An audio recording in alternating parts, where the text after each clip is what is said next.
Muchas gracias a la Asociación Colombiana de Nefrología e Hipertensión Arterial por esta invitación, en cabeza de nuestro coordinador, el doctor Ramírez, del Comité de Nefrogeriatría. Quiero darle la bienvenida a la doctora Claudia Lenis. Vamos a hablar de un tema bastante interesante, de mucha controversia en el paciente diabético, especialmente adulto mayor con enfermedad renal.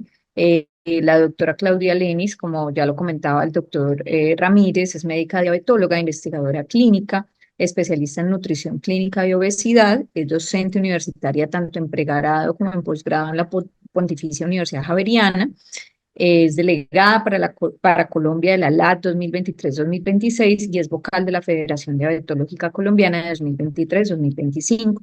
Además, hace parte de nuestro comité de nefrogeriatría y pues para mí es un gusto esta noche presentarla, deleitarnos con sus conocimientos y invito pues a la audiencia que nos acompaña desde la virtualidad a dejar sus preguntas en el chat para el final de la presentación pues poderlas resolver. Muchas gracias, doctora Lenis, el escenario es suyo.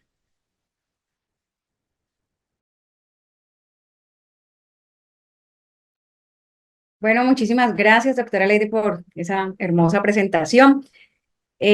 Bueno, quiero agradecer muchísimo a la Asociación Colombiana de Nefrología por esta invitación tan especial. Es para mí un honor estar nuevamente en una de sus actividades académicas, perdón.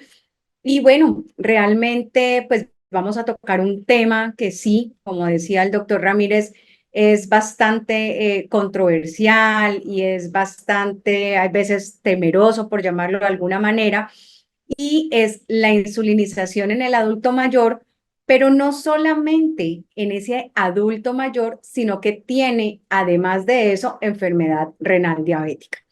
Entonces, pues es un reto para nosotros en este tiempo revisar lo que tenemos disponible para que ustedes entiendan esta condición en especial. Como ya la doctora Lady me presentó, este es mi currículum, no tengo ningún conflicto de interés para esta conferencia. Como todos bien saben, el adulto mayor, pues definitivamente es una población especial en la cual nosotros tenemos que tener unas consideraciones especiales. Y por esa razón, las asociaciones, tanto las de diabetes como las de nefrología, pues obviamente nos hacen un llamado de atención a esta población en especial. ¿Cuáles son las recomendaciones que nos da la Asociación Americana de Diabetes? De hecho, en su última revisión, que es ahora en diciembre, que es las guías de la Asociación Americana del 2024. Lo primero que nosotros tenemos que resaltar o que llamar la atención es que los pacientes adultos mayores hay que establecer unos objetivos y unas estrategias diferentes a la de la población. Esta definitivamente es una población vulnerable, la cual nosotros tenemos que tener un tratamiento especial. ¿Y cuál es una de las recomendaciones más llamativas? Es que definitivamente evaluemos tanto los dominios médicos como los dominios psicológicos y funcionales y sociales de esta población.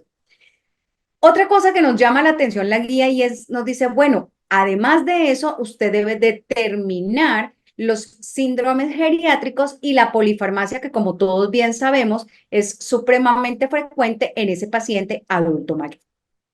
Cuando yo hago referencia a los síndromes geriátricos, me estoy refiriendo a la polifarmacia, a la depresión, las caídas, la fragilidad, el deterioro cognitivo, esos procesos asociados patológicos como la incontinencia urinaria o los dolores persistentes. Esto va a tener un impacto muy grande sobre el autocontrol de la diabetes y, por supuesto, de la calidad de vida de los pacientes.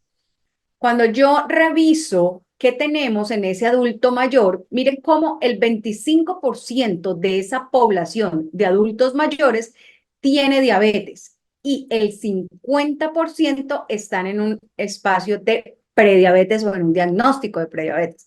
Realmente es una población bastante importante la que nos está afectando tanto desde el área de diabetes como el área de prediabetes a nuestros adultos mayores.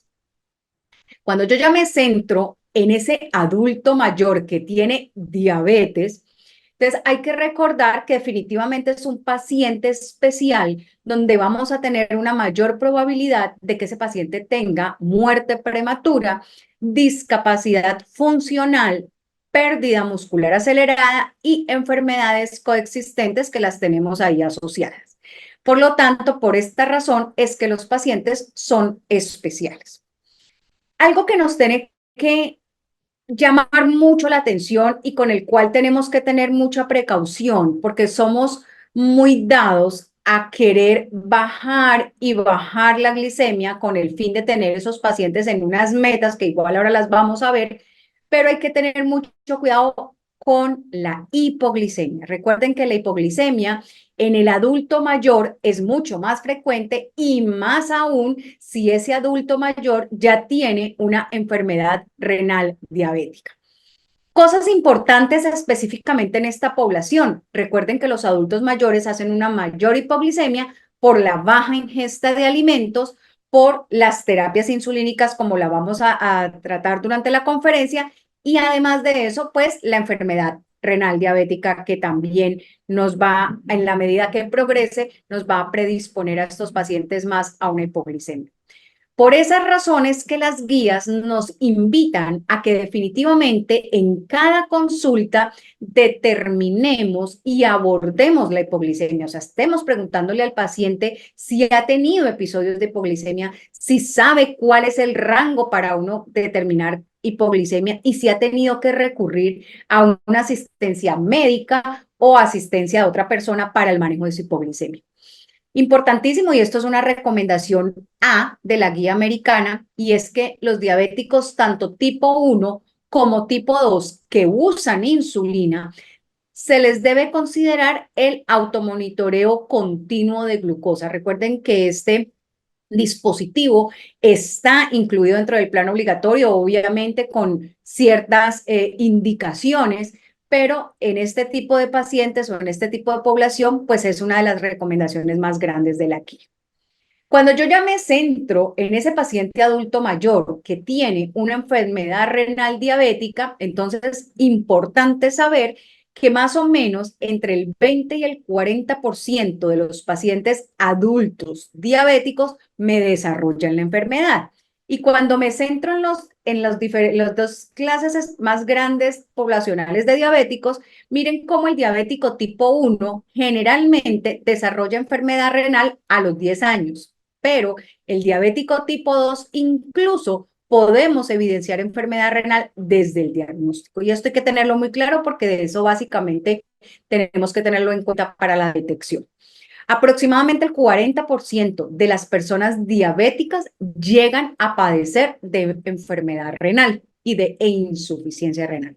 Es por eso que como es un porcentaje bastante amplio, es un porcentaje importante, pues nosotros como médicos de atención primaria tenemos que estar en detección y tratamiento de esta enfermedad. Traigo a colación, la semana pasada se hizo la actualización de las guías de CADIGO, las tenemos disponibles ya, y nuevamente reiterarles que en la guía nos hacen énfasis en que a medida de que hay un aumento en la longevidad, también tenemos un aumento en la prevalencia de enfermedad renal crónica.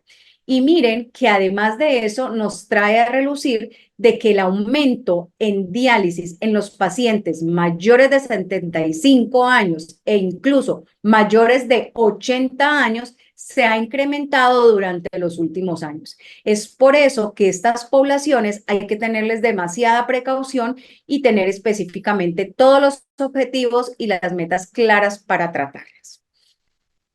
Un continuum, una unión, y es que el sistema riñón-corazón se debe ver como un conjunto. La enfermedad renal definitivamente se asocia con disfunción coronaria y eso es supremamente importante, lo tenemos que tener supremamente claro. Por esas razones que ya las asociaciones nos estamos uniendo y estamos tratando a estos pacientes de manera conjunta, no como antes, que la diabetes era por un lado, la falla cardíaca por otro, la enfermedad renal por otro, sino que definitivamente, viendo que esto es un continuum, pues definitivamente hay que tratarlo en conjunto. Cosas importantes a resaltar es la detección de la enfermedad renal. Entonces, tanto las asociaciones de diabetes como las asociaciones de nefrología nos recomiendan que en ese paciente diabético tipo 2 hagamos detección renal desde el momento en que nosotros diagnosticamos al paciente. Y en el paciente diabético tipo 1, 5 años después del diagnóstico. Esto es supremamente importante. Recuerden que les mencioné en qué etapas encontrábamos la enfermedad renal en cada una de estas poblaciones.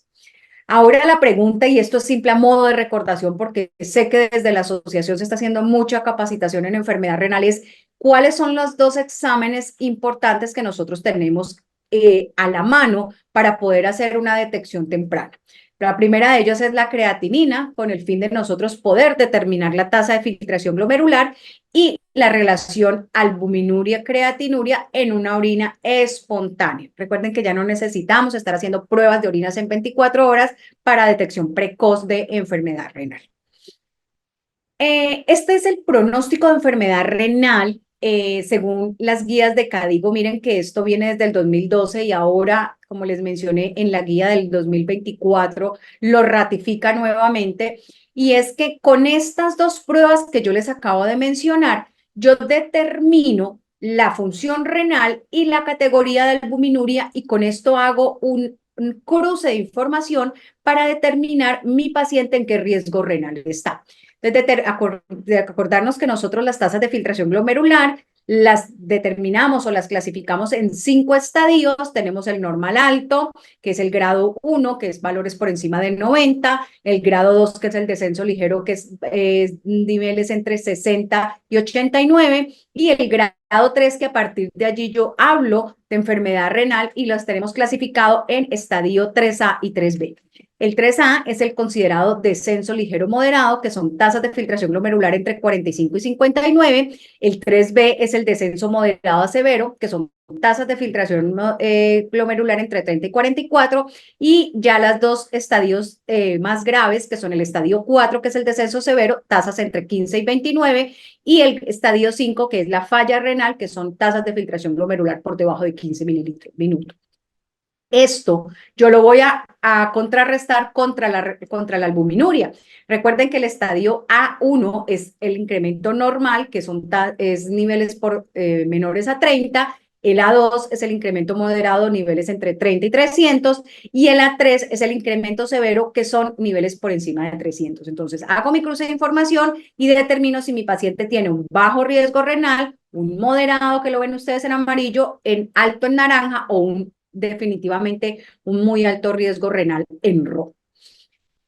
Entonces, una vez yo determinado en qué estadio está mi paciente, las guías también nos recomiendan que asimismo tenemos que hacer una monitorización en estos pacientes, dependiendo del grado de enfermedad renal. En ese paciente, grado 1, grado 2, la monitoría hay que hacerla cada año.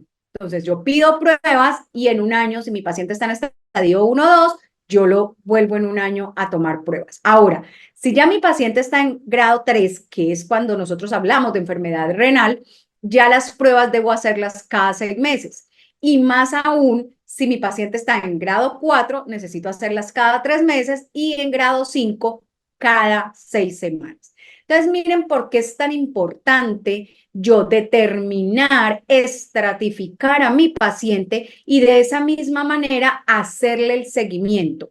¿Esto qué me garantiza? De que yo pueda determinar cuál es la progresión de la enfermedad renal de mi paciente. ¿Por qué? Porque estamos viendo que cada día esa progresión de enfermedad renal está siendo mayor. En diabetes, nosotros tenemos unas metas y estas metas varían en el adulto mayor. En diabetes hablamos de la triple meta en diabetes, que me hace referencia a 3 cosas importantes: metas metabólicas, metas de tensión arterial y metas de lípidos.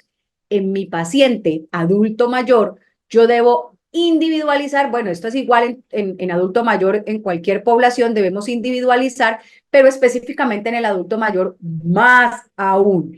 Y esto me refiero que en la guía americana, de hecho, tenemos un capítulo específico para el adulto mayor. Aquí tenemos, y esta es la tabla que se las comparto para que ustedes la tengan a la mano, y es en ese paciente adulto mayor, ¿cuáles van a ser mis metas? Y si ustedes se pueden dar cuenta, se hace clasificándose basando en el estado de salud del paciente. Entonces hablamos de un estado de salud saludable, que es el paciente que ya tiene un estado cognitivo funcional completamente normal. En ese paciente yo lo debo llevar a una hemoglobina glicosilada por debajo de 7.5, una glicemia en ayunas entre 80 y 130, una glicemia al acostarse 80 a 180, tensión arterial de 130 a 80 y el uso de estatinas lo podemos utilizar viendo riesgo-beneficio. En ese paciente que ya tiene un estado de salud complejo o intermedio, que es ese paciente que ya tiene múltiples enfermedades, que ya tiene un deterioro cognitivo de leve a moderado, la guía me dice usted puede tenerlo en una hemoglobina glicosilada hasta 8, una glicemia en ayunas entre 90 y 150, una glicemia postprandial entre 100 y 180, una tensión arterial, esa sí es uniforme en 130-80 y la estatina también riesgo-beneficio. Pero en ese paciente que ya tiene un estado de salud muy complejo o muy mal estado de salud, que es ese paciente que ya tiene una enfermedad crónica en estado terminal, que ya su deterioro cognitivo es severo, allí no hay una meta específica de hemoglobina glicosilada, pero sí nos dicen manténgalo en un nivel que el paciente no esté ni en hiperglicemia severa, ni tampoco en hipoglicemias severas o sintomáticas. ¿Cuáles son las metas de glicemia en ayunas? 100, 180, miren cómo ya son más flexibles. La glicemia postprandial 110 a 200, la tensión arterial incluso es un poco más flexible, 140 a 90. Y aquí también nos dicen considere la posibilidad del beneficio de la estatina en caso solamente de prevención secundaria. O sea, aquí en prevención primaria no es lo recomendado que nosotros coloquemos la estatina.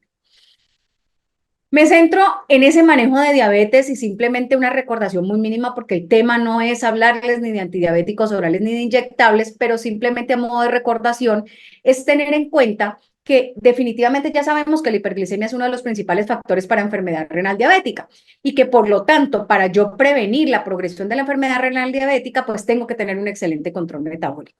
Entonces les voy a hablar de los tres grandes grupos y recordarles cuáles son las indicaciones porque recuerden que a medida de que la función renal se deteriora, yo me voy a ver más limitado en el tratamiento hipoglicemiante. Entonces, con respecto a los antidiabéticos orales, nosotros tenemos aquí muy claro que la metformina, acuérdense que cuando yo ya tengo una tasa de filtración glomerular de 50, yo debo hacer un reajuste y máximo de utilizar 1000 miligramos de metformina. Y que cuando mi tasa de filtración glomerular está por debajo de 30, yo tengo que suspender metformina. Entonces, miren cómo, a pesar de que tenga medicamentos que pueden ser muy buenos como hipoglicemiantes, pues a nivel renal tenemos que tener ciertas precauciones. Con respecto a los inhibidores de EPP4, el único medicamento que nosotros podemos utilizar incluso en diálisis es la linagliptina, pero lo que es sitagliptina, vildagliptina, saxagliptina, tenemos que hacer reajustes de dosis en los casos de que la tasa de filtración glomerular esté por debajo de 50 o por debajo de 30. Y los inhibidores de SGLT2, pues no, aquí tenemos un poquito de controversia porque en Colombia lo tenemos aprobado hasta tasas de 45, pero pues a nivel mundial y lo que nos dicen las guías es que los podemos utilizar hasta tasas de filtración glomerular de 20. ¿Qué pasa con los agonistas de GLP-1 como liraglutide, exenatide, dulaglutide, semaglutide? La recomendación es que las podemos utilizar hasta una tasa de filtración glomerular de 15. Y de ahí pasamos a la otra parte, que son las insulinas, tanto las basales como prandiales, que estas sí las podemos utilizar en todos los estadios de enfermedad renal y por eso pues no tenemos la restricción. Hablando ya de la terapia insulínica en esos pacientes con diabetes tipo 1, hay que recomendar o las recomendaciones que se nos dan es que en ese tipo de pacientes tratemos de utilizar bombas subcutáneas o bombas de infusión de insulina o esquemas que sean de basal bolo. Recuerden que el paciente diabético tipo 1 es un paciente muy difícil de controlar, que es muy poco probable que el paciente llegue fácil a metas. Entonces, por eso es que las recomendaciones son como más estrictas. La recomendación, además de eso, es que utilicemos insulinas análogas en vez de insulinas humanas, que ahora se los voy a recordar, que utilicemos el monitoreo continuo de glucosa de manera temprana, como se los mencioné del principio. Y lo otro es importantísimo que definitivamente estos pacientes tienen que educarse en conteo de carbohidratos en horarios de comidas y en correcciones de insulina. Y eso es una tarea bastante importante, sobre todo las educadoras de diabetes. Es también importantísimo educar sobre el uso de glucagón en casos de hipoglicemia. Ahora, en ese paciente diabético tipo 2, la guía nos dice, bueno, cuando usted ya agotó esa terapia oral o esa terapia inyectable y el paciente no está controlado, pues definitivamente ahí es la recomendación para que usted insulinice. Pero ojo, si ese paciente ya tiene una enfermedad renal crónica, muy probablemente nosotros vamos a tener que insulinizarlo más temprano porque ya vieron y les acabo de mencionar cuáles son esas restricciones que tenemos con los otros medicamentos que a pesar de que pueden ser muy buenos como hipoglicemiantes, pues no los podemos utilizar por la enfermedad renal. Hablando entonces específicamente de insulinas en ese adulto mayor que ya tiene una enfermedad renal crónica, lo más importante es que las dosis de insulina se ajusten basándose en los objetivos del paciente, que ya dijimos que deben ser individualizados, y por el otro lado, evitar la hipoglicemia, como lo mencionamos desde el principio. Con base en eso, las recomendaciones son importantísimos. Recuerden que estos pacientes, la habilidad visual y motora está reducida, lo mismo que su capacidad cognitiva. Entonces es importante valorar eso porque si el paciente no es capaz de colocarse la insulina, hay que recurrir a un cuidador para que la suministre. Cosas importantes, hay que titular la dosis basándome en unos objetivos individuales. Dos, el uso de insulina basal una sola vez es una de las recomendaciones más importantes porque nos reduce eventos adversos. Y lo otro, debemos tratar de, en esos pacientes, utilizar análogos de insulina y no insulinas humanas por el riesgo de hipoglicemia. A modo de recordación, porque sé que también aquí hay personas de atención primaria, es que tenemos unas insulinas basales, acuérdense que la humana tenemos la NPH y los análogos tenemos de Temir, Glargina U100, Degludec y Glargina U300, y tenemos unas insulinas prandiales, que la humana es la cristalina, y tenemos unos análogos como Aspar, Lispro y Glumicid. Cuando yo voy a insulinizar a un paciente, lo primero que yo utilizo es una insulina basal. Les dije, la humana es la NPH y los análogos tenemos dos grupos. Un grupo de primera generación, que es la Glargina U100 y la de Temir, y un grupo de segunda generación, que son la de Degludec y la Glargina U300. Entonces, ¿de qué se trata todo esto? Y simplemente para acordarles, miren cómo la insulina NPH es la única que nos hace pico. Es una insulina que empieza a actuar 2 horas una vez yo la coloque, me hace mi pico entre 4 y 6 horas y tiene un promedio de duración entre 12 a 18 horas. Por eso es que ustedes ven que cuando colocamos NPH tenemos que colocar una segunda dosis. ¿Qué pasa entonces con esos análogos si me voy a los de primera generación, que son Glargina U100 y Detemir? Miren cómo yo coloco la insulina y ellos van como si fueran en un carrito, duran durante el tiempo que tiene efecto el medicamento. La Glargina U100 tiene un promedio de duración de 24 horas, la de Temir más o menos entre 18 y 20 horas. ¿Y en qué lo diferencia de esas insulinas de segunda generación? En el tiempo de acción. Miren cómo la insulina de Degludec tiene un promedio de duración de 42 horas y la insulina Glargina U300 una duración de 36 horas. Por lo tanto, pues obviamente la acción va a ser más prolongada. Entonces, ¿en quiénes se recomienda por las guías utilizar desde primera instancia estas insulinas de segunda generación? Me refiero a Degludec, me refiero a insulina Glargina U300. Precisamente a la población en la cual nos estamos mencionando hoy, pacientes adultos mayores de 65 años y pacientes con enfermedad renal crónica. Y ya vimos que asociado a esto están esos pacientes que son más predisponentes a la hipoglicemia y entre esos, por supuesto, pues están los adultos mayores, que es nuestro tema de hoy. Cuando yo hablo de las insulinas rápidas y les comparo aquí las dos que tenemos a la mano, que son la cristalina y los análogos de insulinas ultra rápidas, miren la diferencia. La insulina cristalina empieza a actuar entre media hora a 1 hora después de que yo la coloca, hago un pico en 2 a 3 horas y tiene un promedio de duración de 8 a 10 horas, pero compárenla con los análogos. Empieza a actuar entre 5 a 10 minutos. Esa es la razón por la cual yo la puedo colocar antes de la comida, con la comida o incluso 10 o 15 minutos después de la comida. El pico lo hace a la media hora y su duración es casi la mitad de lo de la cristalina, es más o menos entre 4 a 6 horas, por lo tanto me va a permitir corregir más rápido una hipoglicemia en caso de presentarse.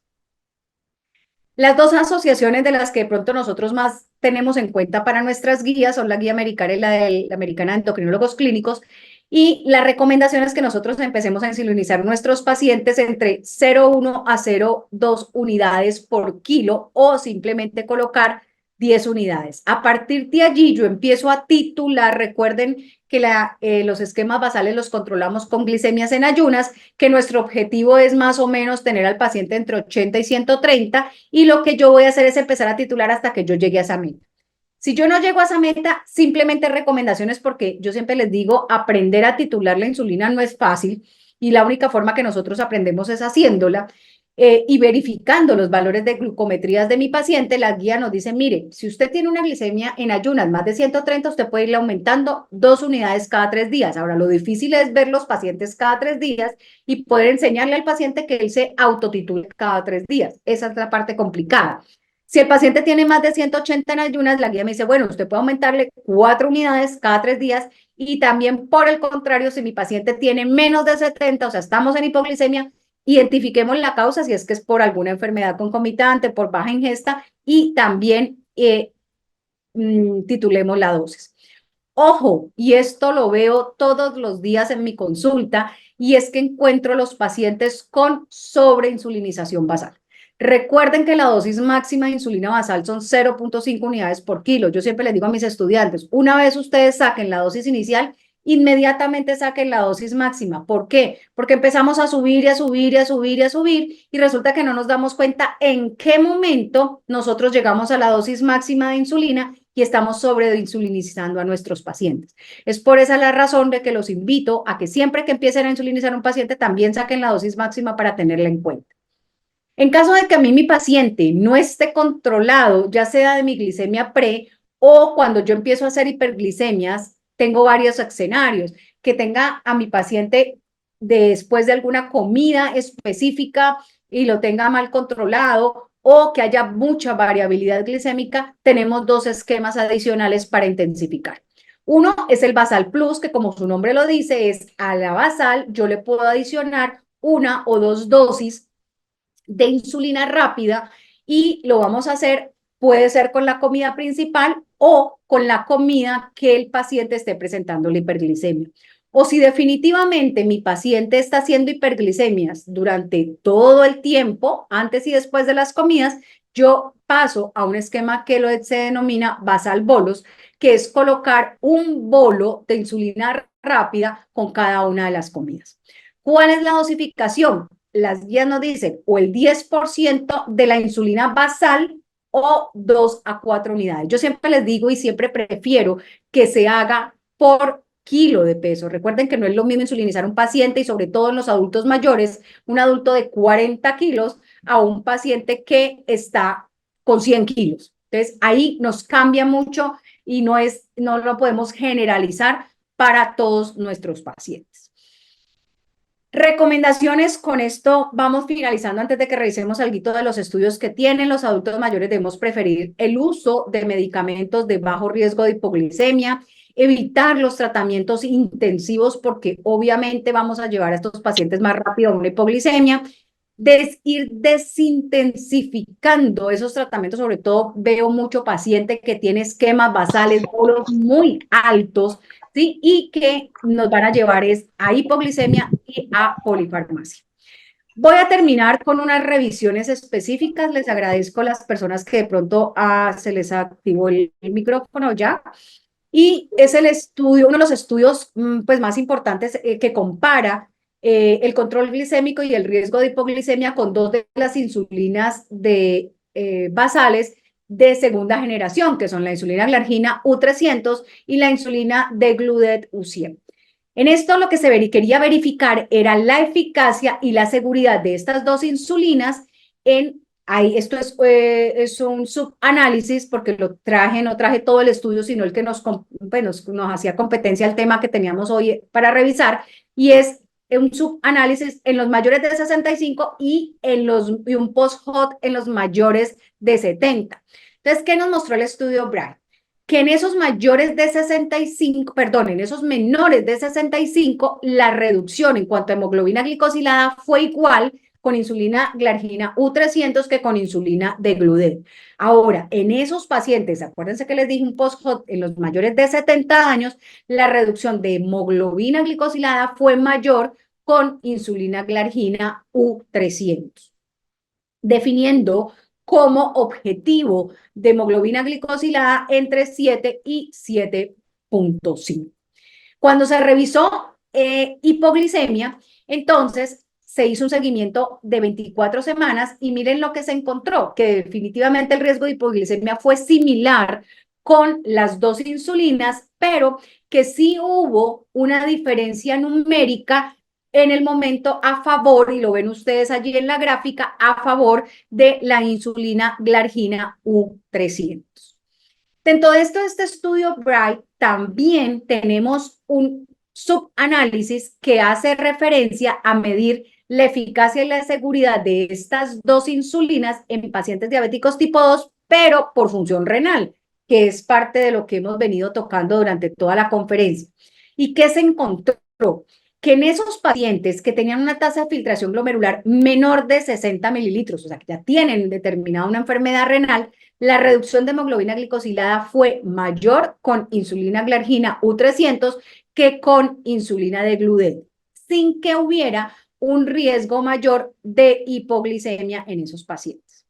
Traigo también un database que es el REALI, que lo que hizo fue comparar o verificar los beneficios de ese control glicémico versus hipoglicemia, comparando las dos insulinas, pero en este caso comparan glargina U300 con glargina U100, basándose en insuficiencia renal de leve a moderada. Y miren qué se encontró. Cuando yo comparo a estas dos insulinas basales, acuérdense que son unas de primera y otras de segunda generación, lo que me mostró fue que en cuanto a control glicémico fue similar de las dos insulinas. Pero cuando yo ya miro hipoglicemia, sí hubo un riesgo reducido de hipoglicemia con el uso de insulina glargina U300 comparado con el grupo de insulina que usó insulina glargina U100 en los diferentes subgrupos de función renal. Con este análisis post-hoc termino que fue dos ensayos importantes, que es uno fase 3, que es el CONCLUDE, y un fase 4, que es el BRIGHT, donde se evaluó el control glucémico de insulina glargina U300 versus insulina glargina, degludec U200 y U100, estratificados por función renal. Miren lo interesante de esto, y es que no se encontraron diferencias significativas cuando, hablando de hemoglobina glicosilada, se trata con respecto, ni tampoco en hipoglicemia sintomática comparando las dos insulinas. Ahora, cuando yo ya hablo de esa reducción de hemoglobina glicosilada, de ese nivel medio de hemoglobina glicosilada desde el inicio hasta acuérdense que el estudio duró 24 semanas, realmente fue significativamente mayor para insulina glargina U300 en esos pacientes que tenían una tasa de filtración glomerular menor de 60 mililitros minuto. ¿Listo? Y la hipoglicemia fue similar en ambos grupos. Y en esos pacientes en los otros grupos, o sea, en los otros grupos de clasificación de enfermedad renal, tanto el nivel de hemoglobina glicosilada como los niveles de hipoglicemia fueron similares. O sea que realmente, pues son daticos importantes que tenemos que tener en cuenta en el caso de que yo decida formular una u otra. Recuerden que igual tenemos una limitante en este momento y es que pues no tenemos disponible en el país insulina degludec. Con esto termino, doctores, y es hacerles una invitación a que dejen de ser glucocéntricos. Y es que no solamente se estén fijando en hemoglobina glicosilada, glicemia pre y glicemia post. Ustedes saben que las últimas guías ya tienen un punto supremamente importante en el peso y por el otro lado, no, y lo hemos tocado durante toda la conferencia, evitar el riesgo de hipoglicemia. Todo esto con el fin de reducir eventos cardiovasculares y renales. Les agradezco mucho la atención. Les dejo en esta diapositiva mis redes sociales, mi teléfono, mi correo electrónico, por si en algún momento no alcanzamos a resolver todas las dudas que se puedan presentar. Me pueden escribir, me pueden preguntar. Quiero hacerles dos invitaciones muy especiales que de hecho estamos trabajando en conjunto con la Asociación de Nefrología Colombiana de Nefrología. Yo pertenezco a la Junta Directiva de la Federación Diabetológica Colombiana y está el doctor Carlos Mendivil, que es el presidente. Y tengo una invitación muy especial a partir del 1 de abril. La Federación Diabetológica Colombiana abre las puertas a todos los médicos y personal de salud que atienda pacientes con diabetes no se va a cobrar cuota de membresía y queremos que todos ustedes hagan parte de la federación, que nos apoyen en todo este tipo de eventos académicos que tenemos en pro de nuestros pacientes. Además de eso, hacerles la invitación también a que se vinculen con la Asociación Latinoamericana de Diabetes. Yo soy la delegada para Colombia de la LAD durante este triaño. Y la LAD, pues obviamente también tiene una gran cantidad de eventos académicos en sus diferentes redes de acceso gratuito para que estemos pues en sintonía por una Latinoamérica y por una Colombia unida en lucha contra la diabetes. Con esto termino mi presentación. Quedo a expensas de cualquier duda, de cualquier pregunta que ustedes quieran realizar.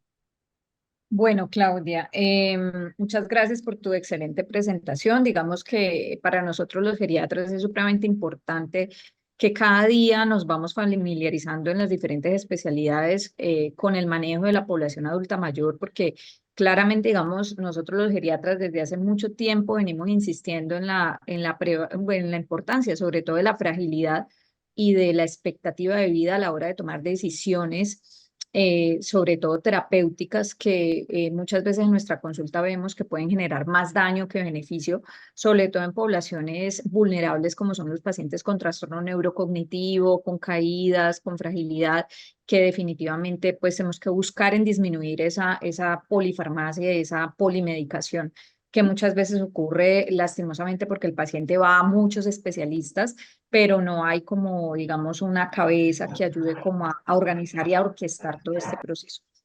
Bueno, tenemos unas preguntas en el chat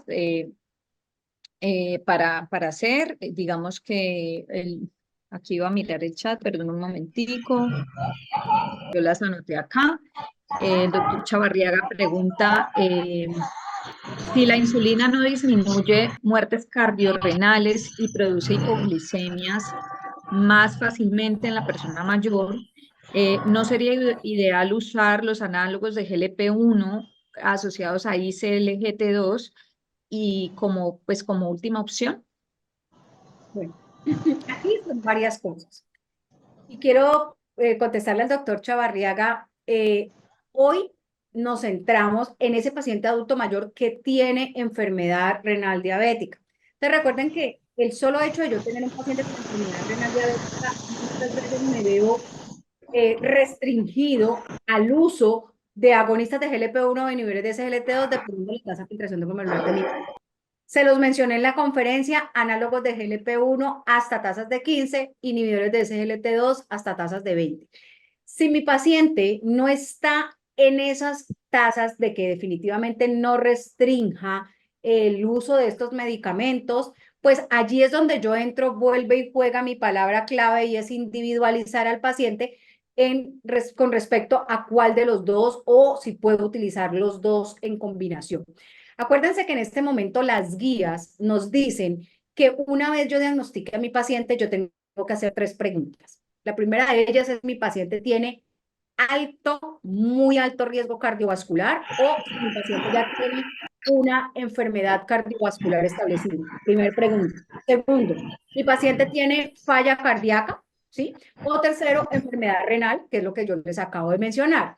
Entonces, lo tercero, pues ya lo tocamos ahora, pero las dos primeras, por favor, le agradezco a Tanel, por favor, que nos cierre el micrófono. Ya lo silencio. Listo, Dale. silencia. Entonces, en ese paciente que ya tiene una enfermedad cardiovascular establecida, que tiene alto, muy alto riesgo, la guía me recomienda de que en primera instancia utilicemos un agonista de GLP-1 o un inhibidor de SGLT2 que tenga evidencia en reducción de riesgo cardiovascular. Claramente las insulinas no tienen reducción en riesgo cardiovascular, aunque sí tienen estudios en que son seguras en los pacientes que tienen tanto enfermedad renal como enfermedad cardiovascular. Es allí donde yo tengo que escoger. Y también tenemos la otra pregunta, que es paciente que tiene falla cardíaca, donde definitivamente la recomendación de la guía es que utilicemos un inhibidor de SGLT2. Entonces, no es que no utilicemos y que satanicemos a la insulina, sino que hay que individualizar al paciente porque yo tengo que ver cuál es la mejor opción terapéutica, ¿sí? Entonces, si yo a ese paciente ya tiene una enfermedad renal que no le puedo poner un agonista de GLP-1, un inhibidor de SGLT2, pues lo que me queda es linagliptina e insulinas. ¿Listo? Ya, si yo tengo otros factores que me permiten poder utilizar, es más, ¿qué pasa en estos momentos? Hay muchos pacientes que tienen esquemas basal bolos, que vienen desde hace mucho tiempo y que son pacientes que tienen muy alto riesgo cardiovascular o alto. Uno puede empezar a adicionar cualquiera de estas dos terapias, un inhibidor de CLT, un agonista de GLP-1, y empezar a desintensificar los esquemas de basal bolos, como se los mencioné en la presentación. Entonces, definitivamente, pues no es algo general, no es que como que no pongamos insulina y pongamos agonistas de GLP-1 y niveles de SGLT2 a todo el mundo, sino que individualicemos cada caso y que miremos cuál es la mejor opción terapéutica para cada paciente. Espero haya quedado clara la duda.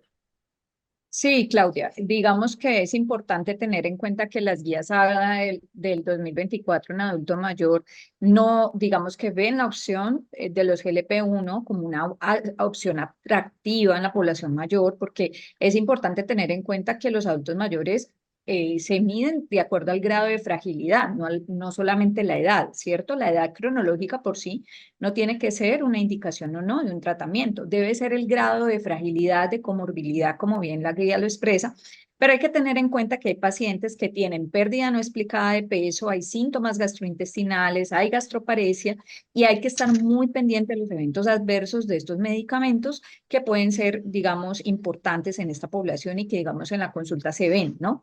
Que tienen más efectos gastrointestinales y que hacen que el paciente finalmente no haya adherencia, ¿sí? Pero definitivamente pues hay que individualizar el caso. Bueno, vamos con otra pregunta. Dice, en los pacientes con enfermedad renal crónica y ancianos, muchos son hipoalbuminémicos.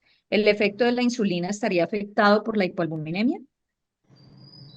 Bueno, aquí hay que tener muy en cuenta que la hipoalbuminemia no solamente es por causa renal, sino que también tenemos una cantidad y entre esas también déficit proteicos por desnutrición, por baja ingesta. Eh, Definitivamente pues no hay una contraindicación. Ahora lo que sí tenemos y vuelvo y me voy al principio de mi conferencia, por eso es la importancia de determinar todas estas comorbilidades y toda la fragilidad, la sarcopenia, todos estos síndromes geriátricos, específicamente hablando en el adulto mayor, donde yo ahí vuelvo y juega, individualizo, trato a mi paciente y acuérdense que es una población diferente en la cual yo muchas veces tengo que suplementar, yo muchas veces tengo que adicionar algún tipo de tratamiento diferente por comorbilidades asociadas. Entonces, en esta población de adulto mayor, pues sí hay que especificar cada caso y hay que mirar si este paciente, cómo está su fragilidad, cómo están sus escalas, que pues en esto sí me gana la doctora Lady con todas esas escalas de geriatría, donde definitivamente nosotros tenemos que si no somos los más expertos, pues para eso están los geriatras, para apoyarnos y para poder determinar cómo está mi paciente y de esa misma manera, pues nosotros poder apoyarnos para dar un mejor tratamiento al paciente, pero no hay una contraindicación. Perfecto. Otra pregunta que tenemos acá. Buenas noches, doctora. Muchas gracias por la ponencia. En pacientes en diálisis, la insulina, por ejemplo, NPH con una dosis determinada, ¿se debería reducir a la dosis del 50% o evitar por el riesgo de hipoglicemia? ¿Y en qué momento debemos descontinuar la insulinización en pacientes con diálisis de acuerdo a glicemias individualizadas, ya que existe obviamente por la hemodiálisis variabilidad en la hemoglobina glicosilada? Muchas gracias. Bueno, acuérdense que el paciente en diálisis es un paciente que va a tener un mayor riesgo de hacer hipoglicemia, ¿sí? Claramente por la hemodiálisis. Entonces, aquí tenemos que individualizar al paciente y establecer las metas. Se los mencioné y si yo hablo específicamente de los adultos mayores, miren cómo allí decíamos, no hay una meta específica de hemoglobina glicosilada mientras yo no tenga a mi paciente en una hiperglicemia o una hipoglicemia sintomática.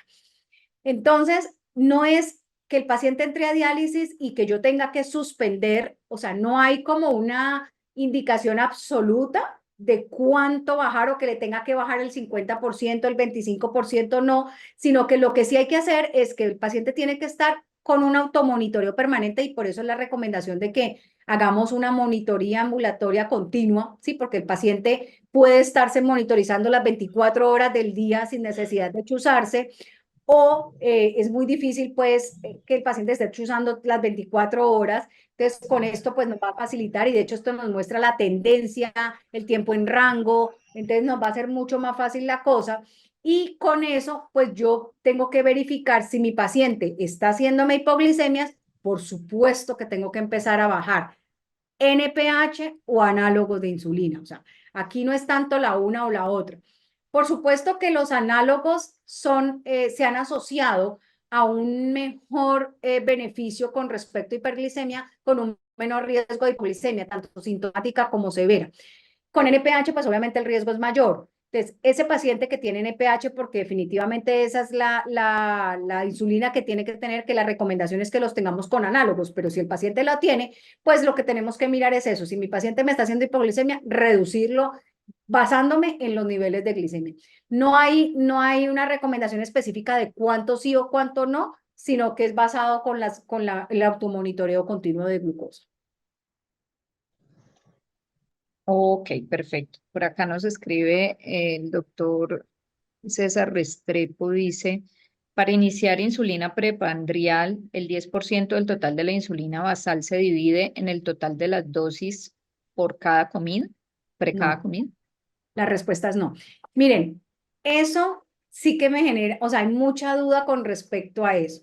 Las guías que nos dicen, usted empieza a insulinizar con 0,1 a 0,2 unidades por kilo y esa es la dosis, valga la redundancia, de la dosis basal, ¿cierto? Paciente de 60 kilos, normalmente uno empieza a 0,2.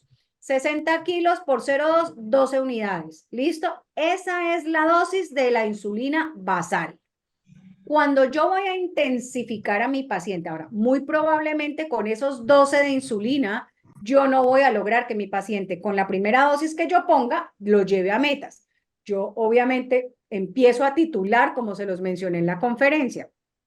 Ahora, que no me debo pasar de la dosis máxima. Miren, paciente de 60 kilos, dosis máxima 0,5, 30 unidades. Entonces yo tengo que ir titulando sin pasarme de las 30. Asumiendo que lo tengamos en dosis máxima, 30 unidades. ¿Cómo empiezo a colocar las prandiales? Es el 10% de la dosis basal por dosis, no las 3 dosis. Entonces, si mi paciente ya tiene 30 unidades de insulina basal, el 10% serían 3 unidades. Esas 3 unidades es lo que yo voy a poner de dosis de la prandial. ¿Listo? Puede hacer que la ponga con comida principal o si requiero ponerla en las 3 comidas, sería 3 unidades con cada comida. Anteriormente utilizaban unos esquemas y era que se iban a la dosis máxima de 0,5, dividían la mitad para la basal y la otra mitad en las 3 dosis de las prandiales. Pero pues las recomendaciones de las guías ahora son las que les acabo de mencionar. Ya no es que nos vamos a la máxima y la partamos, eso ya como mandadito a recoger. Listo, perfecto. Bueno, acá hay otra pregunta que dice, ¿ya hay estudios con ICLGT2 en diálisis para preservación de función renal residual y otros beneficios de este grupo farmacológico con buena respuesta? Debemos buscar evidencia para aprovechar estos beneficios, como sucede en los IECAS o ARA2 a nivel del sistema renina-angiotensina. Bueno, miren, en este momento sí, totalmente de acuerdo. Pues las recomendaciones de las guías, ¿sí? En diabetes, que la que más tenemos reciente, pues, es la que se hace en consenso del EAS y la ADA, ¿sí? Que es la americana y la europea.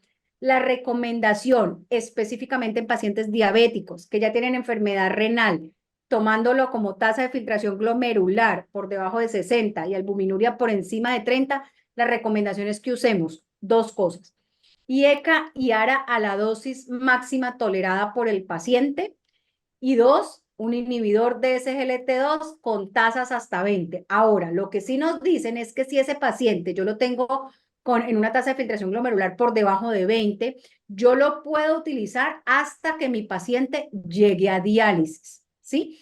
Esa es la recomendación que tenemos en este momento.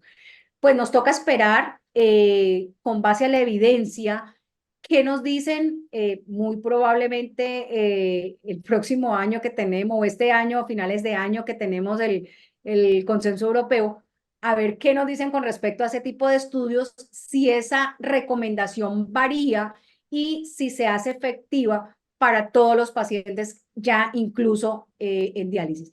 Claramente, el beneficio renal de los inhibidores de SGLT2 que tenemos en este momento disponibles, pues ya hay estudios y pues eso es importante. Hay que recordar que cuando yo coloco un inhibidor de SGLT2 tengo que tener en cuenta que inicialmente hay una caída de la tasa de filtración glomerular, que luego se recupera y que se puede mantener en el tiempo, que eso es importante también tenerlo para que los médicos no vayan a pensar que es que hubo un deterioro renal por el uso del inhibidor de SGLT2, porque claramente pues ya sabemos los beneficios. Entonces, pues mi respuesta sería esperar con base en la evidencia, a ver qué modificaciones se nos van a presentar en la guía, pero le estoy manifestando lo que está actualmente en el consenso.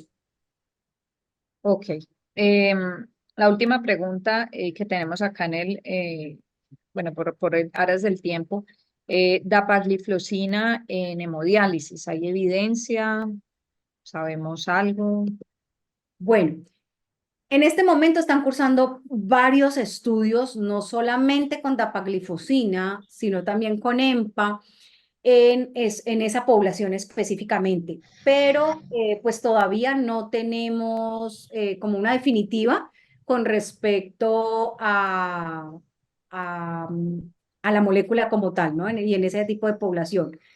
También hay estudios incluso ya en pacientes y pues como tratamientos ayudantes, el uso, por ejemplo, de finerrenone, ¿sí? Que eso es otra cosa, pues que sería tema de otra conferencia en esos pacientes que tienen enfermedad renal diabética. De hecho, ahora que revisé la guía de CADIGO, una de las recomendaciones es que, porque el tema era insulinización, pero de que nosotros podemos tener a los pacientes con triple terapia, haciendo énfasis en agonistas de GLP-1, inhibidores de SGLT2 y antagonistas de los mineralocorticoides como el uso de finerrenone.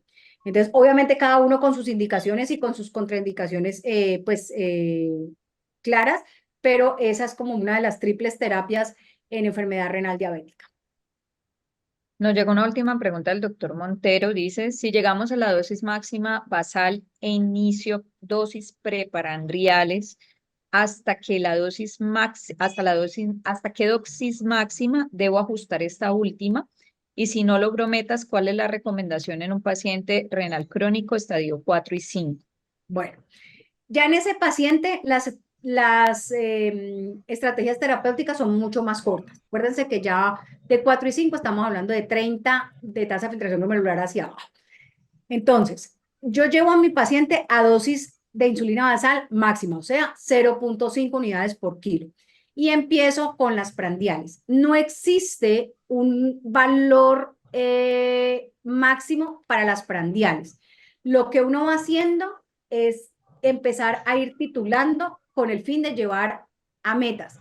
Pero por eso está tan claro que tengo que llevar a mi paciente a la meta individual. Si ese paciente es un paciente adulto mayor que ya tiene un estado de salud importantemente comprometido, es un paciente en el cual yo no lo puedo llevar a 80, 130 en ayunas y 140, 180 postprandial, ni 6.5 de hemoglobina glicosilada. Entonces, ahí es donde yo entro a jugar qué tanta meta o cuál es la meta que yo específicamente tengo que tener, que no es la misma para todos los pacientes. Y si ya es un paciente que está en estadio 4 y 5, la limitación en tratamiento es muy. Lo otro es que acuérdense que la linagliptina es muy segura en este tipo de pacientes. Entonces, es otra estrategia que yo también puedo utilizar. Y bueno, y esperaremos qué nos van a decir con el uso. Bueno, en estadio 4 yo puedo usar agonistas de GLP-1 como intensificación. Ya en estadio 5 pues vamos a esperar lo que les mencioné anteriormente, qué nos van a decir las guías con respecto a los inhibidores de SGLT2 en pacientes en diálisis. Bueno, doctora Lenis, quedaron algunas otras preguntas que se las voy a compartir pues vía virtual para que usted las tenga, Ok. para que pues, a sus colegas nos ayude y podemos contestar las que quedaron faltas por términos de tiempo.